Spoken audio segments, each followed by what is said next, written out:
الحمد لله رب العالمين والصلاة والسلام على خاتم الأنبياء أشرف المرسلين وعلى آله وأصحابه أجمعين أما بعد.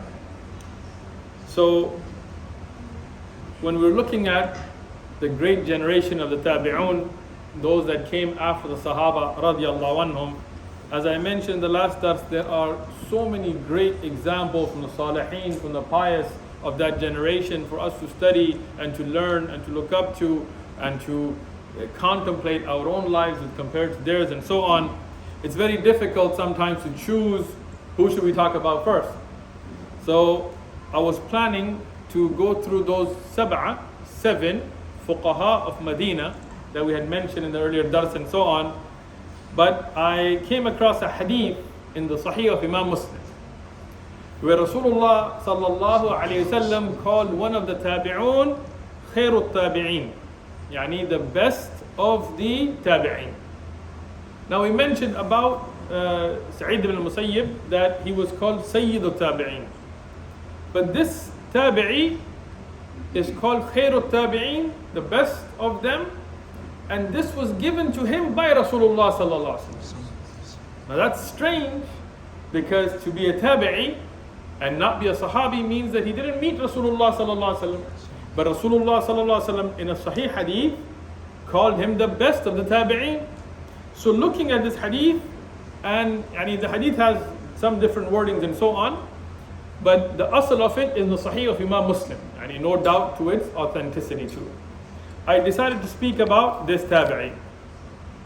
Imam al-Dhahabi of course calls him by many names, but interestingly, towards the end of the introduction about him, he says min awliya Allah, he is from the awliya of Allah subhanahu wa ta'ala, al-muttaqeen. Imam al-Dhahabi, the great scholar of Jarh wa Ta'deel, says about him that he is from the friends of Allah subhanahu wa ta'ala. Now, regarding awliya, it's a very misunderstood concept. Yes, Allah subhanahu wa ta'ala has awliya, and He has those that He takes as friends, and that is to honor them. Not that Allah needs anybody. But some people, they go to an extreme where they start to praise them past their status, and sometimes give that title to those that may not even deserve it. Somebody who doesn't make salah, somebody who doesn't have a beard, somebody who doesn't follow the sharia, somebody who does other things that are clearly against the sharia openly and so on, and people say he's a wali and they exaggerate him, and they, even after he passes away, they go to his qabr and make dua to him. Na'udhu billah. And this is not the way of the Quran and the Sunnah, this is not the way of the Salaf al-Ummah, this is not the way of the sharia, this is not the way of the Ahlul Sunnah. Other people forget this concept altogether, and if you say this is from the awliya, or may Allah make us from the awliya, or he was from the awliya, immediately they think you're a mubtadi' or something, and they get this allergic reaction, and that's wrong as well. No doubt Allah has awliya. There are ayat in Quran, ahadith and so on that we can talk about for days and days about that and their qualities and so on, but you have to have a balance. Today we can see somebody and assume that they are good. We take husn dhan, we take the good, we make excuses for our brothers and sisters, we don't assume bad about people, even though we know that all of us have mistakes, all of us have sins, all of us have shortcomings. But that's not our job, that's between you and Allah subhanahu wa ta'ala. So we look at somebody in the masjid, we see somebody giving sadaqah, we see somebody making salah, we assume good about them. But we don't say for sure they're awliya. Allah knows. Yeah. Of course there are awliya today, there will be awliya till the day of judgment. There will be those that Allah gives nusra, the firqa al-najiyah and mansura and so on. But today we cannot testify for sure. Allah knows best. What do we see? Who sticks to the kitab and sunnah, who sticks to the sharia, who sticks to does their best to follow what Allah has ordained in the way of Rasulullah sallallahu alaihi wasallam. These are the alamat, these are the signs for it.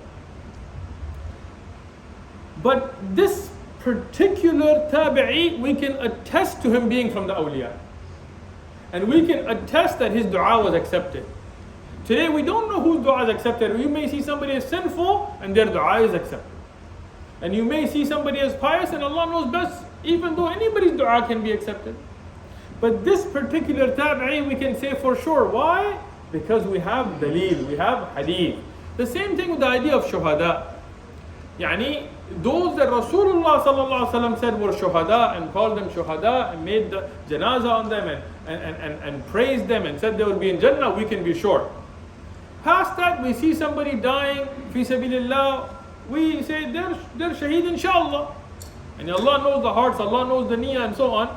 But we judge by the zahir, but we say inshallah. But those that Rasulullah sallallahu alaihi wasallam attested to, no doubt to it. So Imam al-Dhahabi says, min ibadihi al-mukhlisin, that he was from the ibad of Allah subhanahu wa ta'ala who were sincere. And just to show you how deep the life of each and every one of the tabi'un and sahaba and a'imma was, entire books were written about them, about their lives. And sometimes entire books just on their virtues. I'm not just talking about Abu Bakr and Umar and Uthman, Ali radiallahu anhu.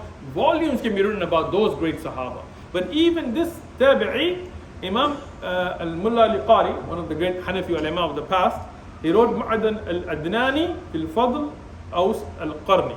And this is kind of gives it away. But he wrote a whole book about the virtues of this tabi'i, whose name is Owais al-Qarani. Owais al-Qarani is from the land of Yemen. And this is a blessed land. We know that Rasulullah sallallahu alayhi wasallam said about Yemen that this is a place of iman and hikmah and so on. We know there are many virtues about Yemen. And he is from an area, Qaran, yani not some, they take it as Qarni, Qaf, with the Ra, Sakin, and Nun, no with the Ya. It's Qarani, Qaran, Qaf is maftuh, as is the Ra, as is the Nun, and then the Ya. Al-Dhahabi and others, they called him Khair al-Tabi'een, and we'll discuss why. He's also been called Sayyid al-Tabi'een fi zamanihi, as Sa'id al-Musayyib was as well. Imam al-Dhahabi writes about him, Al-Qudwa, the role model, the Zahid. He praised him for the great characteristics that he had. And he says his kunya was Abu Amr. Abu Amr.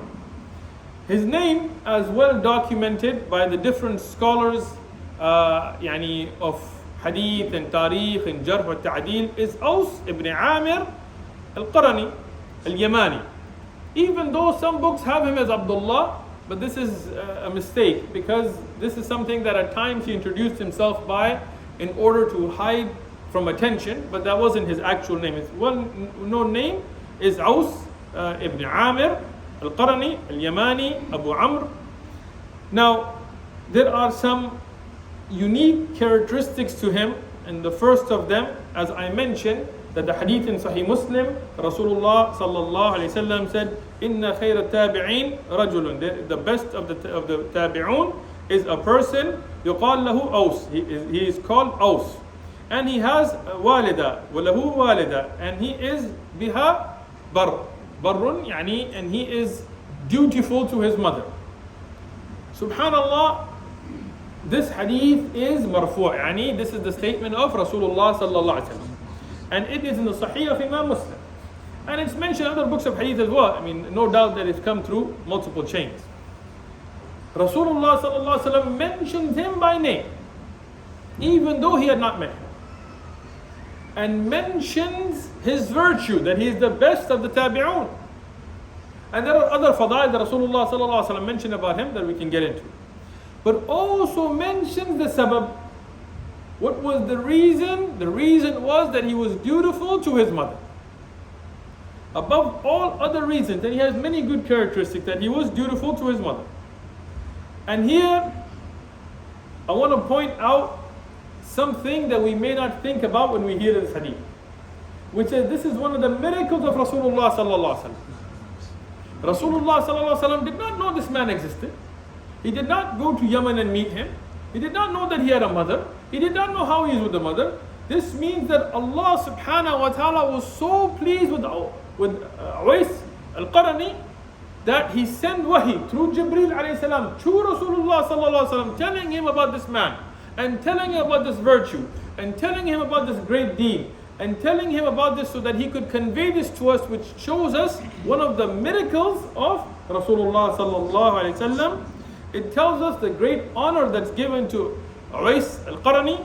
It tells us the knowledge of Allah subhanahu wa ta'ala, that he sees everything and he knows everything, and he sees that Allah is so pleased with his slave when he is dutiful to his parents. Now, when we talk about Owais al-Qarani, we know that his father had become a Muslim and that his father had died. His mother raised him and she was blind. Subhanallah, she was challenged. And she was poor. And it was difficult because she had no other family around. But she dedicated her life to her son. And at an age, he got leprosy. And as you know, leprosy is a very serious disease. And this is something that Rasulullah sallallahu alaihi wasallam in ahadith told the Sahaba without ever meeting him, that he had leprosy. And he made dua to Allah subhanahu wa ta'ala that Allah cures him except one little bit the size of a dirham or a dinar. So now first thing, it shows you the power of dua. Historically, the people of Yemen also documented this, that they knew him and they knew about him, and you'll see that later in the dars. And they mentioned, yes, he had leprosy. And without any medical treatment, without any doctors or scientists or any Pfizer or J&J or all these companies, none of that, Allah cured him. Now it doesn't mean that we don't use medicine. No, this is the ummah that uses dawa, they uses the medicine. But it also tells us that Allah is qadir on everything. Medicine is a sabab, dua is a sabab, sadaqah, giving charity is a sabab, good deeds is a sabab. We use the asbab. What sabab did he use? He used dua. And Allah cured him. Except one little size of a dirham or a dinar, as both are mentioned in the hadith, size of a coin, and some of the hadith mentioned that it was on his shoulder. Why? Some of the longer narrations mention that was a part of his dua. That, oh Allah, leave that so I can look at it and be thankful to you for curing me. SubhanAllah. How many times have we been through extreme hardships and Allah has cured us? Many of us sitting here maybe went through COVID. I'm not here to judge you. Right? Maybe you went through other harsh diseases. Maybe you went, some people I know in this masjid that went through cancer. And Allah cured us. And today we are here. But do we remember that fadl of Allah, that virtue that Allah, that blessing of Allah? Do you remember that Allah blessed us with this and protected us? So Uways wanted to remember that blessing from Allah subhanahu wa ta'ala. Rasulullah sallallahu alayhi wasallam, in the authentic narrations as I mentioned, he told the Sahaba, and this hadith is reported by Umar ibn Khattab radiyallahu anhu. Also in some of the narrations, Ali ibn Abi Talib radiyallahu anhu is also there, that he is being addressed. So who's Rasulullah sallallahu alaihi wasallam? He's speaking to the Sahaba generally, but the two that are specifically being addressed by name is who? Umar ibn Khattab and Ali ibn Abi Talib radiyallahu anhuma. Two of the greatest of the Sahaba, two of the Khulafa, two of those that are given the glad tidings of Jannah, two that can be considered from the best four that ever existed amongst the Sahaba, two that there is no doubt to their fadl and their virtue. Rasulullah sallallahu alaihi wasallam told them that there is a man, and he is the best of the tabi'un, and his name is Uways. In some of the narrations he didn't mention the name, some of them he mentioned his name clearly. And he mentioned that he is from Yemen. And he mentioned that he's dutiful to his mother. In some of the authentic narrations he even mentioned that he had leprosy and Allah cured him, except for the little point. So now, when Rasulullah sallallahu alaihi wasallam clarified all these details about Owais al-Qarani, then what did he say about him? He says that when he comes to you, ask him to make dua for you. Ask him to make istighfar for you. Now, there is some very deep points that we miss. We hear this, many of you know the story, but we miss some points. One point we miss in Aqidah. Rasulullah sallallahu alaihi wasallam is the messenger of Allah. And he's speaking to those that will be around the qubur of the Sahaba like Abu Bakr, radiallahu anhu, like Ibn Abbas, like other Sahaba. But he's not saying that go to the dead and ask them to make dua or make tawassul through them. No, he's telling them that a tabi'i is going to come, he's going to be alive, ask him to make istighfar for you. So what is established from the sunnah, yes, you should ask people to make dua for you, the salihin. And Allah knows best, you don't know. Right? But Rasulullah ﷺ didn't teach them to go to the dead, to their qubur and ask them to make dua. Even though a tabi'i is lower in rank than a sahaba. Nobody can say, regarding Owais al-Qarani, there is a lot of mubalagha as well. You read some of the books of the Sufis and so on, they exaggerate to an extreme. But no sane person could say that he is better than Umar and Ali radiallahu anhu. Umar radiallahu anhu, he is the one that if there was wahi after Rasulullah would come to him, his palace in Jannah, Rasulullah saw his virtues, he mentioned. Ali radiallahu anhu, the one who was in the bed of Rasulullah when he made the hijrah, married to Fatima, the favorite daughter of Rasulullah, Ali ibn Abi Talib from Ahlul Bayt, right? From the Khulafa, no doubt their virtue is higher. But even then Rasulullah is telling them that ask this man Owais al-Qarani to make dua for him. So the first point in Aqidah, if you want to ask somebody to make dua, ask the living. Don't go to the qubur and ask the people. Allah knows best their condition. Secondly, don't think you're better than somebody, so you don't want to ask them to make dua for you. You might be better than them and you might not be better than them. Allah knows best. You might see somebody and you look at their faults, and in reality they have some good deed that Allah loves so much that their dua is accepted. And you may do a lot of good deeds, but you may have something that Allah doesn't love. So first thing, we don't know. But even if you knew that they are lower than you, still go and ask them for dua.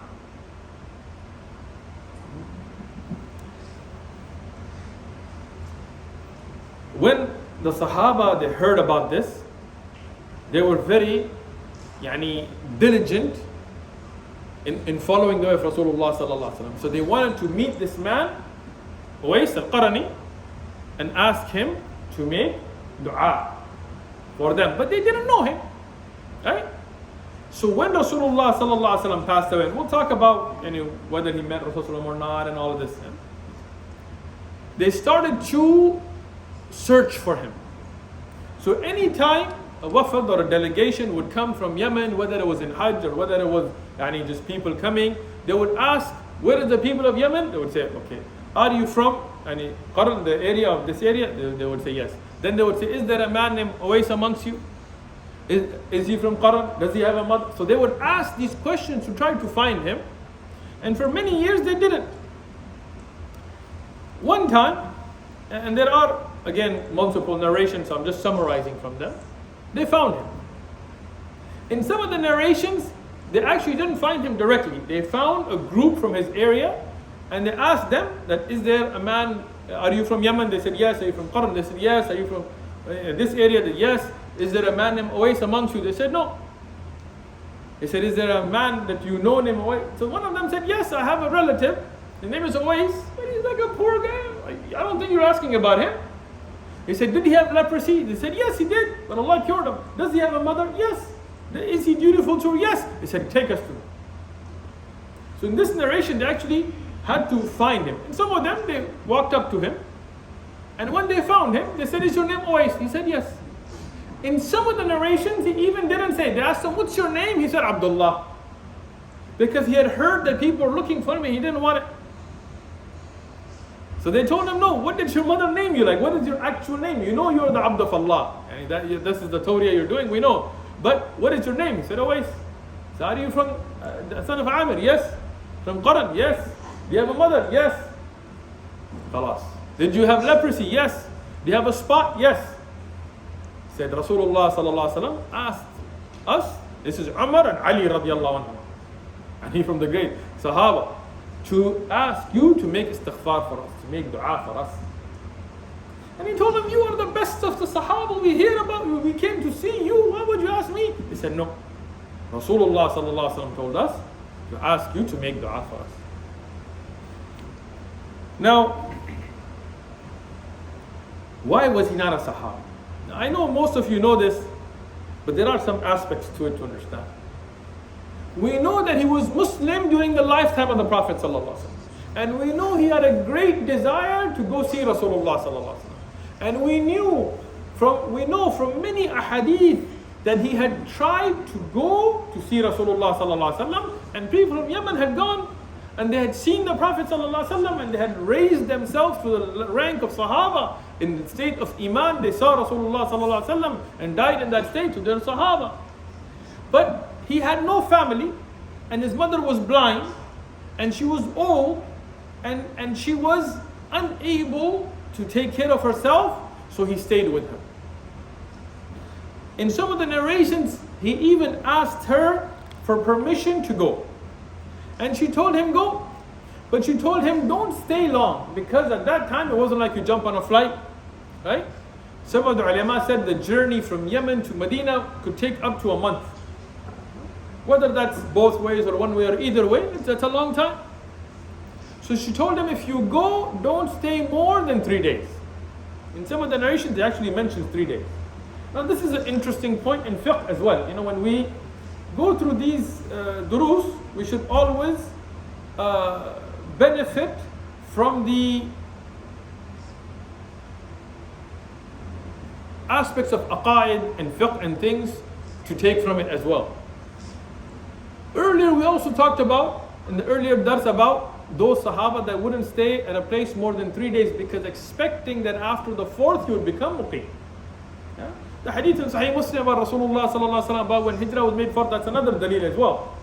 But this is another dalil, even though it's from the tabi'un, but it's an additional evidence. So she said, don't stay more than 3 days. If you go stay for that time, don't become a resident. Just go there, see the Prophet sallallahu alaihi wasallam and come back. And he told her, okay. When he got to Medina, Rasulullah sallallahu alaihi wasallam was out of Medina. He was out for jihad and so on. And this is, and it happens. Many times people come to San Diego to meet, and unfortunately brothers are traveling and so on. It happens all the time. And this is how life is.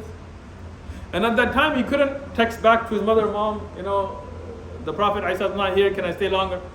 Because he couldn't, he obeyed his mother and he went back. He ended up not seeing the Prophet sallallahu alaihi wasallam.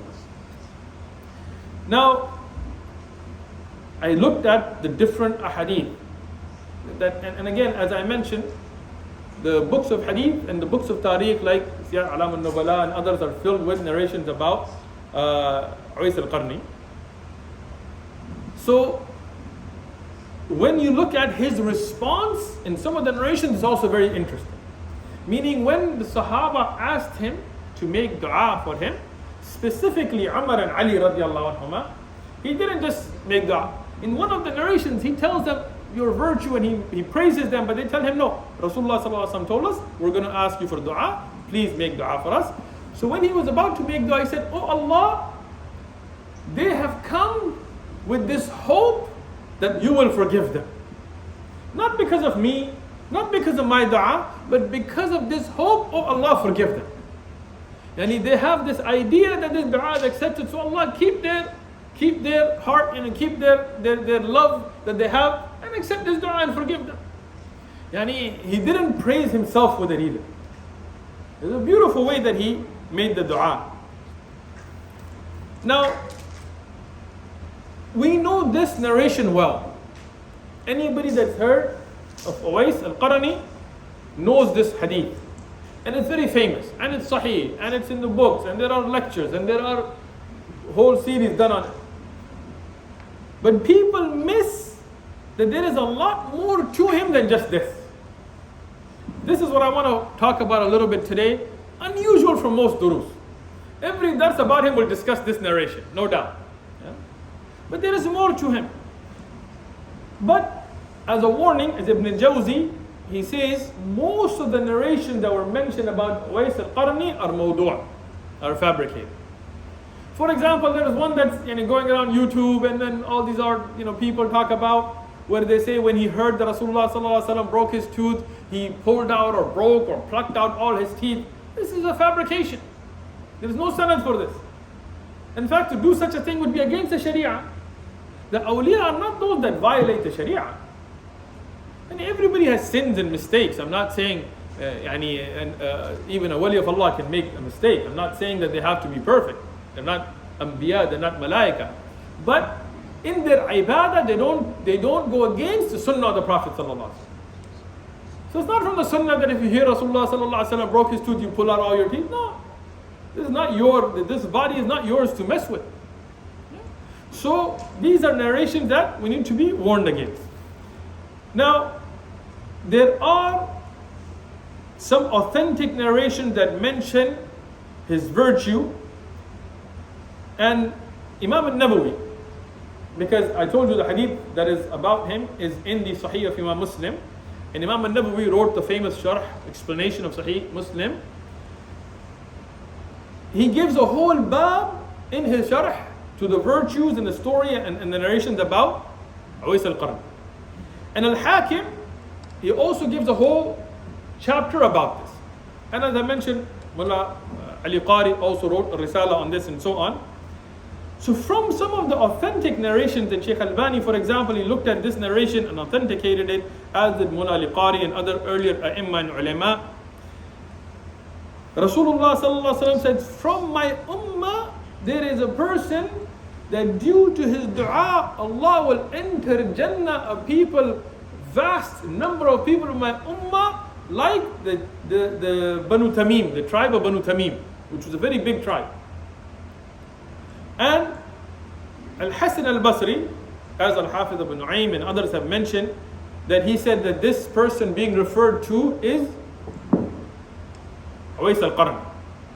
Now Hasan al-Basri is an early tabi'i, so his qawl is the hujjah. But even the later ulama, when they went through this hadith's explanation, they said yes, what is indicated that no doubt this was the narration about Owais al-Qarani. From the interesting aspects to his life, Abu Nu'aym in the Hilyat al-Awliya, he mentions this, and other A'imma and Ulama have mentioned this in their books of Jarh wa Ta'deel and the biographies that mention about him. And no doubt that he was an authentic reporter and narrator, even though he's not in many asanid, but his biography is there. That later he moved to Kufa, and many of the ulama said it's because his mother had passed away, and the people around him had started to always ask him for dua. It became a nuisance to him, because the hadith became famous, and the Sahaba like Ali and Umar radiallahu anhuma had asked him, and obviously the news had spread. Everybody would come to him, make dua for him, make dua for him, make dua for me, to a point that he didn't want to be, and he bothered all the time. He just wanted to learn knowledge and teach and make his ibadah. So he moved to Kufa, and he kept a very low profile there. But he would go to the halaqat of ilm. But the fitan in the ummah began. And there are times when there is peace and there is tranquility and there is, you're left alone, and the da'wah flourishes and Islam flourishes and there is amazing unity and so on. But this dunya is such that you always get tested. There's always going to be some person of hasad, somebody that's going to try to cause problems and so on. So same thing happened with him. In Kufa, many people, due to some political reasons and some other reasons, and him speaking haqq and so on, they started to speak ill of him and to mock him and to give him a hard time and so on. But he would continue to seek knowledge. So one of the narrators, he mentioned that I went to Kufa and I sat with one of the scholars of hadith that was teaching hadith. In Kufa there used to be halaqat of fiqh, halaqat of kalam and good and bad, and halakat where they would teach hadith and tafsir and so on. So he said, I went to the halaqah that was teaching hadith, and I saw one person sitting there that after the halaqah he went and spoke to the teacher, but his words were amazing. Like what he was saying was amazing. So I asked his teacher about this man. He said, don't worry about it. And he didn't want to highlight it. But he said, I went one time and I saw that that student was not there for the halaqah, but he used to always be there. He was regular. So I asked, where is he? So the teacher said, this is Owais al-Qarani, and I don't know where he is. So I asked where he lives, and I went to his house, and I found him there. And I told him, why did you miss the halaqah? He said, because he only had the izar and rida. He had the lower cloth and the upper cloth, and he didn't have many clothing. And he had washed his clothes, and he was waiting for them to dry, and he didn't want to go out just with the izar to the masjid and to the people of knowledge. So he was waiting for the upper cloth to dry. So this man told him, if you wanted, I would have given you mine. I have extra. He told him, no, I don't want to wear yours. I'm going to wait. He told him, while you're waiting, you'll miss the knowledge. So he took the rida from this other student, because the student had more cloth, and he went. But when he was going, the people started to mock him. Where did you steal that? Who did you get that from? Where did you trick somebody from? Subhanallah, ajib jealousy. This is a man who's called Khairul Tabi'een in hadith. This is a man that no doubt his dua is accepted. This is a man Rasulullah sallallahu alaihi wasallam praised. This is the man that Rasulullah sallallahu alaihi wasallam told the Sahaba to ask him for dua, and the people were making these accusations against him. So that student, when he heard this, he went and he got upset. And the people said, yeah, we know he doesn't have money. Where would he get it? He goes, it was mine. Why would you think bad about him? Subhanallah. Owais al-Qarani, he has some beautiful sayings, and I'm going to end with just some of these sayings. He said, begin every day with the hub of Allah, with the love of Allah. And end every day with the hamd of Allah, with the thankfulness of Allah. You begin the day, is the beginning, have that love for Allah. You're ending the day, think of all that Allah has blessed you with, all that Allah has protected you with, that you don't even know that could have come down your way, that didn't happen, thank Allah. Every day begin and end like this. As I mentioned, and Abu Nu'aym and others have mentioned this, that Owais al-Qarani, al-Yamani, only had an izar and rida. And at times he would have a qamis, like which we call a thawb, and sometimes, but he would have very few clothing. But when he would be eating his small meals, wearing that minimum clothing, he would be asking Allah for forgiveness that, oh Allah, I know there are people that are hungry and I'm eating, forgive me that I couldn't give it. And he would ask Allah for forgiveness, saying, oh Allah, forgive me, I know there are people that don't have this cloth and I'm wearing this cloth, forgive me that I didn't give it. SubhanAllah. These are the awliya. These are the Salaf al-Salihin. These are the beautiful examples we should look up to. And Hakim, he mentions a narration from Owais al-Qarani that he said, and again this is with saying that the beginning, the intro, explaining that you should have hope in the mercy of Allah. Always hope in the mercy of Allah. Allah loves us. But he said, fear the punishment of Allah as if you've murdered all the people. All of mankind, you've killed them. Like, don't think, oh, I did this, but so what? Oh, this is small, this is... No. When you fear the punishment of Allah, think as if you have murdered all of mankind. Abu Nu'aym, in Hilyatul Awliya, he says that he fought in jihad and he continued to teach whatever he knew from wisdom and knowledge and hadith, even though he didn't become like a famous teacher of hadith like Sa'id al-Musayyib and so on, but he would be sitting and benefiting from ulama, and then even if it was amongst only his friends, he would be sharing that knowledge. Abu Nu'aym says that he became shaheed in Azerbaijan, and this is the opinion of many of the ulama. They have mentioned that he fought alongside Abdullah ibn Umar radiallahu anhuma in Azerbaijan and he became shaheed there. But the Jamhur, Al-Hakim and others have mentioned that he became shaheed in the Battle of Siffin on the side of Ali ibn Abi Talib radiallahu anhu. Either which way, he died in battle, and he lived a life of zuhud, of wisdom, and interestingly, his grave, one of them is in Oman. So either he died in Sham, Siffin is in Sham, in Syria, current day Syria, Raqqa, around there, or possibly in Azerbaijan.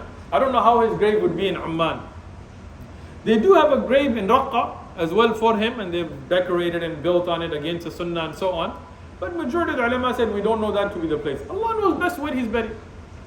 But wherever he's buried, may Allah bless his grave, may Allah bless his akhirah. We know that Rasulullah sallallahu alaihi wasallam praised him, so we know that he's going to be from the people who are the people of Jannah, and he's from the people whose dua is accepted, and so on. Many lessons we can take from his life. I'm just going to end with 3. One, of course, being dutiful to your parents, especially a mother that spent and sacrificed so much, that you see the beautiful example that his mother made and how he honored her and respected her. Amazing. It brought the pleasure of Allah subhanahu wa ta'ala. Secondly, the dedication he had to knowledge. He didn't just say, okay, Rasulullah sallallahu alaihi wasallam praised me, my dua is accepted, Allah entered Jannah, I'm done. Being called Khairut Tabi'een by Rasulullah sallallahu alaihi wasallam tells us that whichever alim that was, whose halaqah he was sitting in Kufa, was not as good as him. Right? Meaning, who that alim was, we don't even know. That this particular, they don't mention the teacher. Right? He was teaching hadith, he was a scholar of hadith, he was in Kufa. Right? But Owais al-Qarani was obviously of greater status, but he would still go there and sit and benefit and talk and not try to show off into it. And the last thing, he didn't let this dunya get in the way.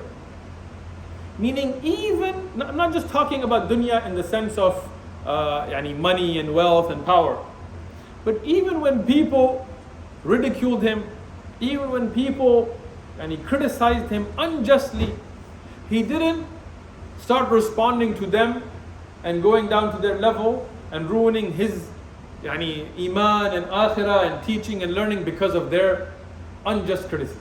He kept his focus. He didn't respond to them. And he died, subhanallah, fighting fi sabilillah. So we hope from Allah subhanahu wa ta'ala that he is an example that we can take from, inshallah, from the great tabi'un. And we'll end here, inshallah. Jazakumullahu khair.